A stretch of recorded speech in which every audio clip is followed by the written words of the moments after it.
Bienvenue à une autre capsule vidéo On se paye la traite, qui vous fait découvrir les fermes laitières automatisées du Québec. Aujourd'hui, nous visitons Nicolas Martel de la ferme Louis Martel de Héberville, située dans la grande région du Lac-Saint-Jean, sur le territoire du centre laitier Équipement laitier Gagnon. Fait que, Nicolas, pourrais-tu nous présenter un petit peu où ce que je suis aujourd'hui, dans le territoire Gagnon, la ferme, le village, l'historique, je te laisse y aller. Oui, ici, vous êtes à la ferme Louis Martel à Héberville. Ça fait 5 ans qu'on est au robot. OK. Ça va super bien. OK. Puis vous arrivez d'une ferme qui était attachée. Peux-tu un peu conter l'histoire de la famille, la ferme familiale? Ah, ça, c'est décollé depuis 4 générations. OK. J'avoue, je suis en 4e avec mes frères. Avant, on était attachés. On faisait 120 kilos avec 93 vaches. On transférait au robot il y a 5 ans. On est 3 frères. 3 frères, OK. Pour l'instant, c'est mon père qui est propriétaire unique. OK. Mais on est en train de brosser le dossier pour être actionnaire ensemble. Ouais. Quand vous avez fait le projet à l'époque, il y a 4-5 ans, bien, sûrement plus longtemps le début du projet, saviez-vous déjà que vous allez être les 3? Ou... Oui. OK. Ce qui a été plaisant, c'est que Pépin nous a impliqués en masse là, dans la décision des projets, tout, la configuration du bâtiment, tout. En 2012, là, ça a commencé à brosser pas mal. OK. Parce que la vieille étable était maganée, les équipements étaient désuets, puis les passages étaient craqués, c'est magané. Puis au début, on était supposé faire une construction collée à la vieille étable. Finalement, les plans ont tout changé, puis on s'est ramassé sur un nouveau site complètement. OK. Depuis le début que Pépin m'a parlé des projets, j'ai tout le temps été robot de traite. Moi, je voulais avoir des robots. OK. C'est pas pour faire de la publicité, non, mais non, depuis le début, je voulais des lolis. J'aimais la façon qu'ils travaillaient. J'étais voir toutes sortes de robots, mais je revenais tout le temps sur le lit parce que j'adorais sa manière de travailler. Qu'est-ce que tu aimais d'eux autres le plus? Ben, oui, ce que j'aimais, c'était le bras. Okay. Tu sais, le bras rentre en dessous de la vache. Tu sais, le bras, il est solide, il est bien caché. Et quand il est rendu pour connecter, tu sais, la vache, ça en prend pas mal avant d'aller, mettons, se déconnecter ou, mettons, qu'elle est vraiment gigoteuse puis elle veut ruer. La vache, elle avait beau mettre le bras dessus, il est là, puis il remonte. Okay. Pas de problème. Je ne l'ai pas dit au début, vous avez 3 à 5 que vous avez installé le début, mais on va revenir là-dessus. Es-tu satisfait de cette solidité-là? Oui. C'est solide. Okay. J'en ai vu des vertes et des pommures, autant dans le démarrage, puis encore aujourd'hui, quand on pogne une nouvelle, une tore fraîche, là, que c'est ses premières traites, j'en ai vu en masse sauter sur le bras, par-dessus, 5-6 fois, puis ding-bedang. C'est intense. C'est solide en masse. Oh, oui. Vous étiez à quelle moyenne à peu près par vache? Ça faisait à quoi? Quand on était attaché, là, on moyennait entre 32 et 34. 34, c'était vraiment une bonne production. OK. 34 litres par vache. Là. Puis là, vous virez autour de quoi dans vos chiffres? On tourne les alentours entre 38, 40. OK, mon Dieu. Ça sent... Là, c'est un autre game. Dirais-tu que le fait d'être en robot de traite, le fait d'avoir tes chiffres, ça te permet de réagir plus vite un peu qu'à l'époque aussi, peut-être? Oui. Tu as une petite variation? C'est facile à trouver un problème. Okay. Avec tout ce que le robot fournit comme données, c'est facile. Avant, quand on passait, quand le contrôleur venait, puis là, c'est là que tu voyais si sa vache-là est haute, puis tout. Là, tu le vois tout de suite. Là. La vache, elle commence à monter en leucocyte, un petit peu plus de conductivité dans le quartier. Tu le vois, tu tries, puis tu soignes. Première étape, là, tu vas dans l'ordinateur. Je vais feuilleter mes affaires dans l'ordinateur, fait que c'est là que je le vois. J'ai le temps, je vais voir mes attentions santé, les traites mamelles cliniques. Je vais voir tous ces rapports-là. Mais dans mes rapports favoris, j'ai scroll tout. Entre chaque ménage, je vais tout le temps voir.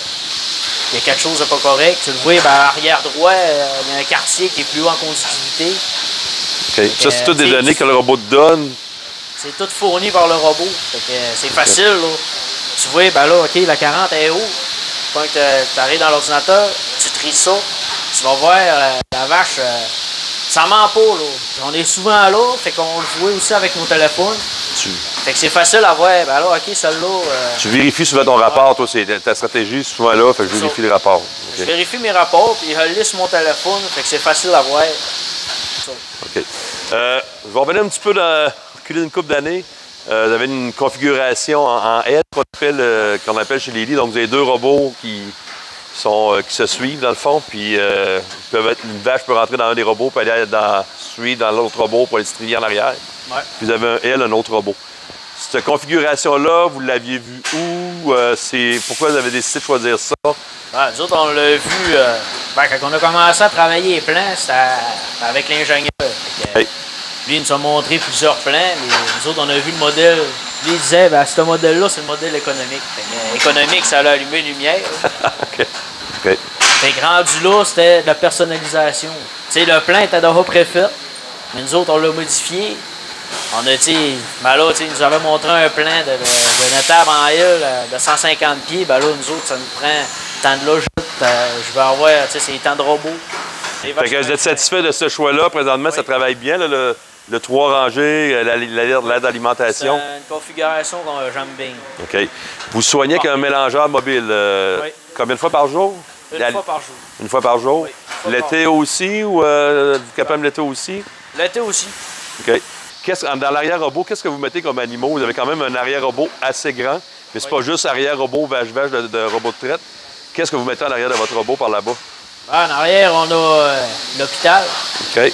C'est là qu'on fait nos saillies, les soins des vaches, les pattes. Quand on a besoin de faire un soin sur une vache, elle est triée et elle s'en va là. L'autre partie, c'est les vaches taries. Là, sont là au repos une couple de semaines. Après ça, j'ai la préparation vêlage avec le Cosmix. Puis ensuite, j'ai le parc de vêlage. OK. Le Cosmix, l'avez-vous depuis le début? Oui. Parce que le Cosmix, lui, il va donner à mouler à ta place. OK. Il y en a qui disaient, c'est mieux que tu pognes des vaches puis tu leur donnes la quantité nécessaire avec ton corso. Et il y en a qui ne mangeront pas toutes, il y en a qui vont s'en faire voler.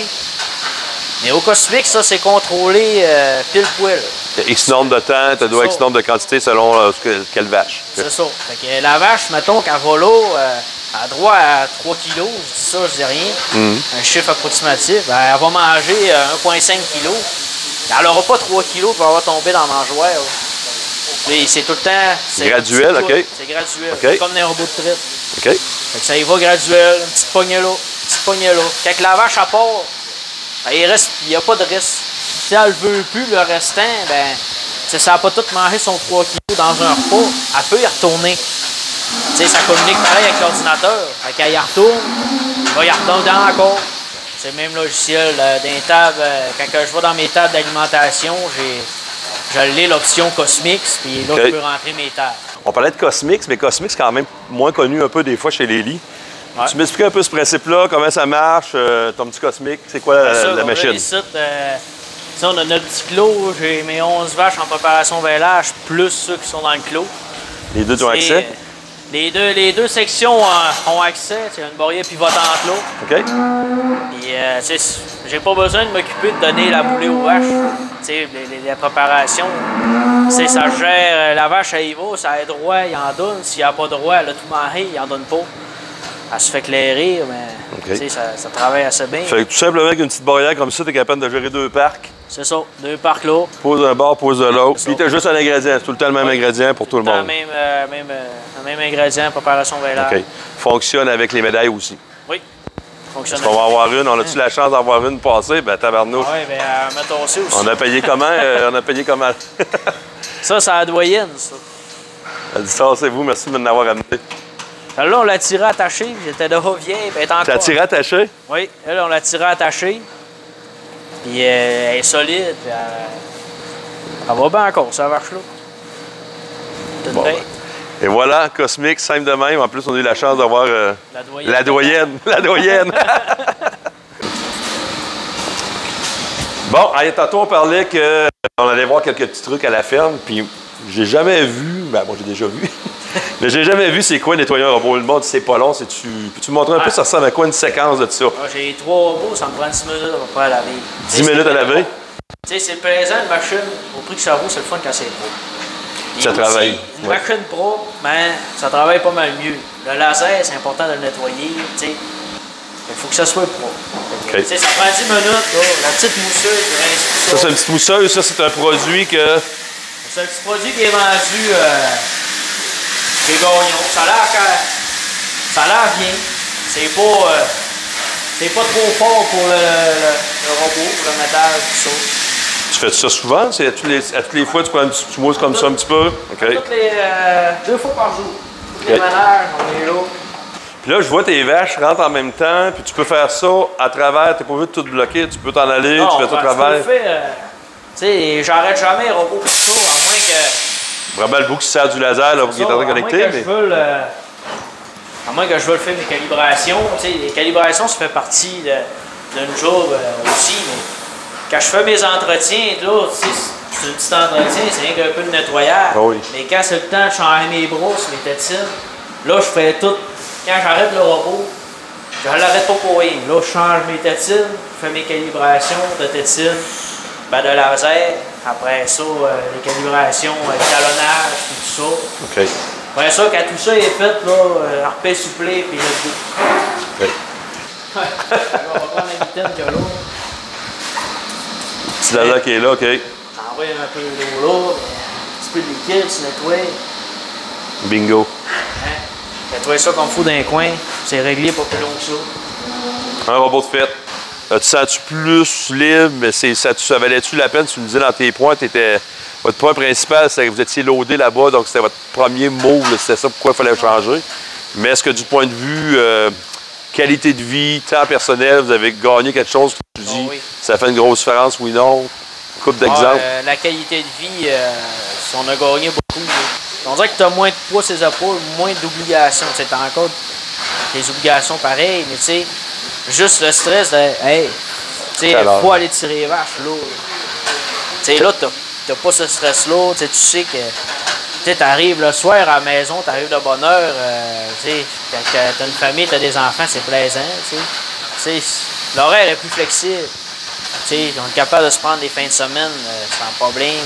Avant, on avait nos fins de semaine pareil, mais tu sais, là, tu sais, c'était by the book, fait qu'il fallait être sûr que le gars qui était attitré à la fin de semaine soit là. Tu sais, on engageait, là, avant. Là, on n'engage plus. OK. Vous n'engagez plus, vous n'avez plus besoin de... On a encore notre fidèle employé depuis qui vient nous aider à la saison. Fait que mon employé, il vient juste la semaine, la fin de semaine, je ne le fais pas rentrer. OK. Mais genre, je parle l'été. Bon, oui. Ce qui est plaisant, c'est qu'on a gardé le même personnel pour plus gros. Tu sais, on a plus de quotas, plus de vaches, mais c'est pas la... Même personnel. C'est pas le même ouvrage. OK. Tu sais, l'ouvrage est moins chargeant qu'avant. Tu pars de zéro. Qu'est-ce que tu dirais à quelqu'un à penser à tout prix? Conception de table, des choix, pas les erreurs à pas faire. Je sais pas, tu vois ce que tu veux? Le conseil numéro 1, qui est bien important, c'est quand tu penses à faire un projet au robot, pense à ton troupeau. Ton troupeau, prépare-les d'avance. C'est facile de travailler à génétique. C'est sûr que si tu dis, ben, dans 5 ans, j'aimerais ça, la robotique, ou même salle de traite, ou whatever, tu sais, c'est important que tes vaches soient solides, la conformation du pis, tu sais, c'est important. Mais quand tu arrives dans la nouvelle, puis tes vaches sont bâties solides, les pis sont bien bâtis, ben ça, c'est de l'efficacité que tu ramasses au robot. Tu gagnes 3-4 ans, peut-être sur le temps de pogner ton air d'aller, tu la pognes plus rapidement. Deuxième conseil. Deuxième conseil, ça, c'est d'y aller sans hésiter. OK. C'est des gros chiffres, t'as le goût de mettre les 2 pieds sur le break, tu capotes en aussi. Tu sais, oui, il y a beaucoup de personnes, les conseillers, n'importe quoi, ils vont tout le temps te mettre la pire situation. Mais suis ton feeling. Écoute, on a fait une super entrevue. Ah ouais? Je te dis merci. Bye.